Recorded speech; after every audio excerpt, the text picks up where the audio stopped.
आप समस्त विद्यार्थियों का जय मां गौरिया कोचिंग सेंटर में हार्दिक स्वागत है, अभिनंदन है। मैंने आपको इस लॉकडाउन की अवधि में कारक सूत्र पढ़ाना प्रारंभ किया था और उसके लगभग 6 पार्ट अभी तक यूट्यूब पर अपलोड कर दिया गया है। मैं आज 7वां पार्ट इसका अपलोड करने चल रहा हूँ। निश्चित ही आपको कारक सूत्र समझने में काफ़ी सहूलियत हो रही होगी और जो एक तरह का भय बन गया था, वही कारक सूत्र समझ में नहीं आ रहा है, कैसे क्वेश्चन आते हैं, इन सारे भयों का समाधान हो गया होगा। आज हम लोग संबंध कारक से संबंधित सूत्रों का अध्ययन करेंगे। संबंध कारक में आप जानते हैं कि षष्ठी विभक्ति का प्रयोग होता है और जो षष्ठी विभक्ति है उस षष्ठी विभक्ति का चिन्ह होता है ये का, के, की, का, के, की।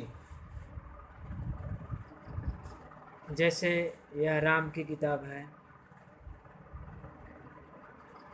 यह राम का घर है,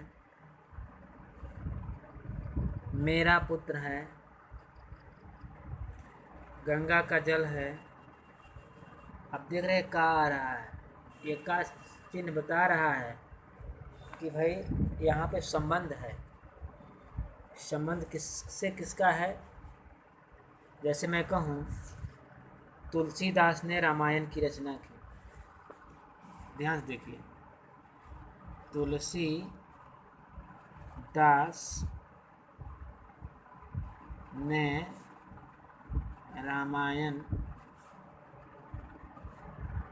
की रचना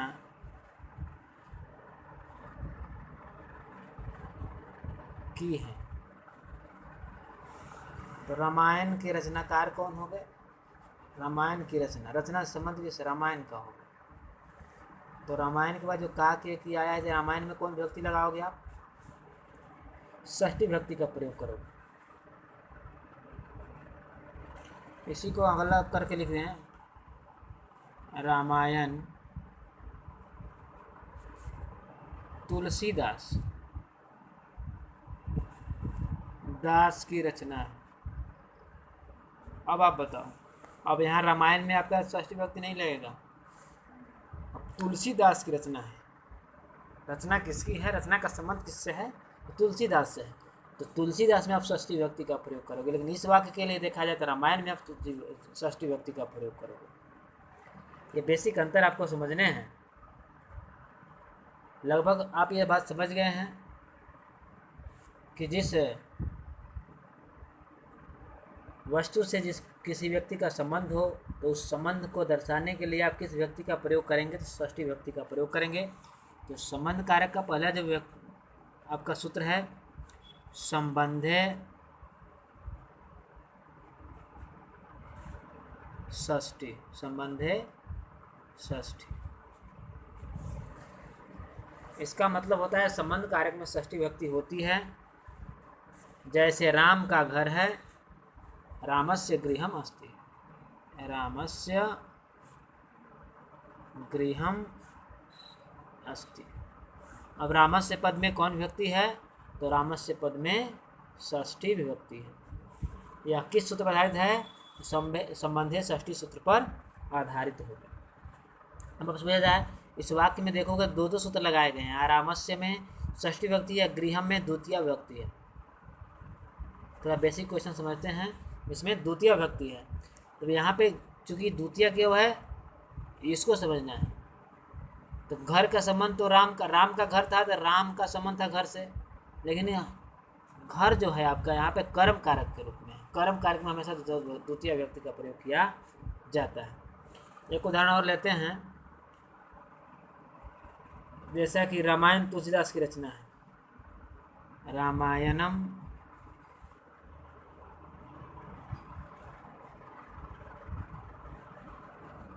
तुलसीदासस्य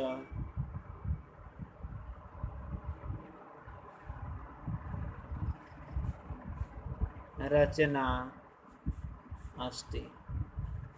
अब आपसे पूछा तुलसीदासस्य में कौन सा विभक्ति है, तो षष्ठी विभक्ति है। किस सूत्र पर आधारित है, तो संबंधे षष्ठी सूत्र पर आधारित है। इसके बाद हम लोग दूसरा सूत्र पढ़ेंगे, चानादरे षष्ठी। अच्छा, षष्ठी चानादरे, इसको ऐसे भी लिख सकते, षष्ठी चानादरे। अनादर में यदि किसी का अनादर किया जाए तो उसमें षष्ठी विभक्ति का प्रयोग होता है। हाँ, एक बात ध्यान रखिएगा, केवल षष्ठी का प्रयोग नहीं, सप्तमी विभक्ति का प्रयोग भी हो सकता है। यदि किसी का अनादर किया जाए तो उसमें षष्ठी और सप्तमी विभक्ति का प्रयोग किया जाता है। इसलिए चानादरे चौ अनादरे, अनादरे चौमने और होता है, तो षष्ठी और सप्तमी कब, अनादर में, ठीक ना। चौमने हो गया आपका, और तो षष्ठी और सप्तमी का प्रयोग कब होता है, तो अनादर में होता है। जैसे आप ले सकते हैं, रुदतः शिशो माता जगह, रुदतः शिशो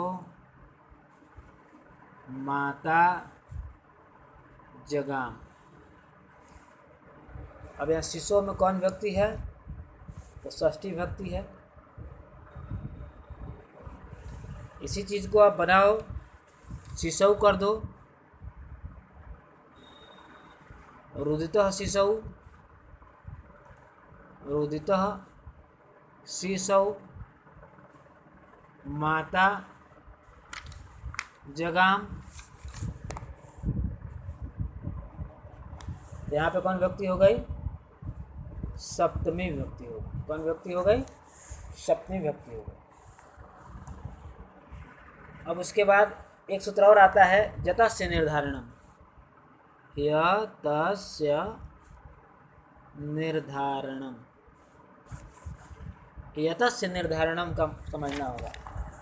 कुछ व्यक्तियों में से किसी विशेष व्यक्ति को या किसी विशेष व्यक्ति को श्रेष्ठ बताना हो तो उसमें हम दो विभक्तियों का प्रयोग कर सकते हैं, षष्ठी विभक्ति का प्रयोग और सप्तमी विभक्ति का प्रयोग। दोनों का प्रयोग किया सकता है। यदि कुछ व्यक्तियों या वस्तुओं में से किसी एक को श्रेष्ठ दिखाया जाए, श्रेष्ठ बताया जाए, तो उसमें कौन विभक्ति का प्रयोग होता है, उसमें सप्तमी विभक्ति का प्रयोग होता है। जैसे कि आप ले लेंगे कालिदास, ज़्यादातर एग्जाम में आता है, कालिदास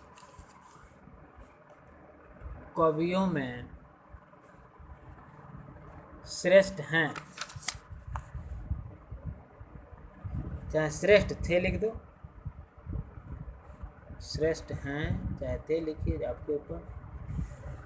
फिर इसी चीज़ को लिखते हैं, कालिदास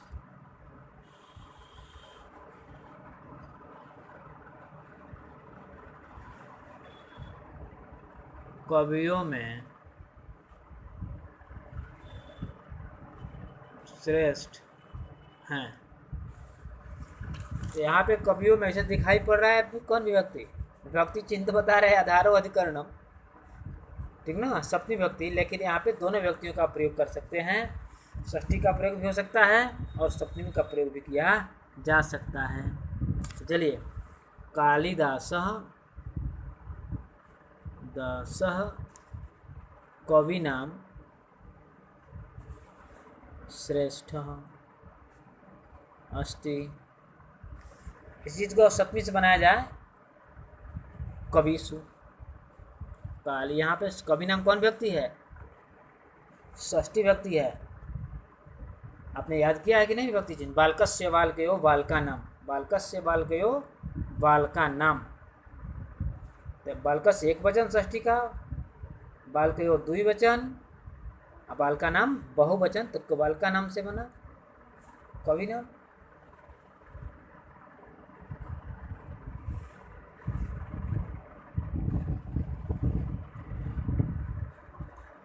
कालिदासः कविषु, कालिदास कविषु श्रेष्ठ अस्ति। कालिदास कवियों में क्या है? श्रेष्ठ है। तो इस प्रकार से आपको ध्यान देना है कि जब किसी व्यक्ति विशेष को निर्धारित करना हो या किसी वस्तु को निर्धारित करना हो तो वहाँ पे दोनों व्यक्तियों का प्रयोग हो सकता है। षष्ठी का प्रयोग भी कर सकते हो और सप्तमी का प्रयोग भी कर सकते हो। ठीक है, फिर अगले वीडियो में हम आधार अधिकरण वाला सूत्र लेकर के आ रहे हैं। आप लोग इसको फेयर में नोट कर लें, बनाएं, जो परेशानी हो बताएं। बहुत बहुत धन्यवाद।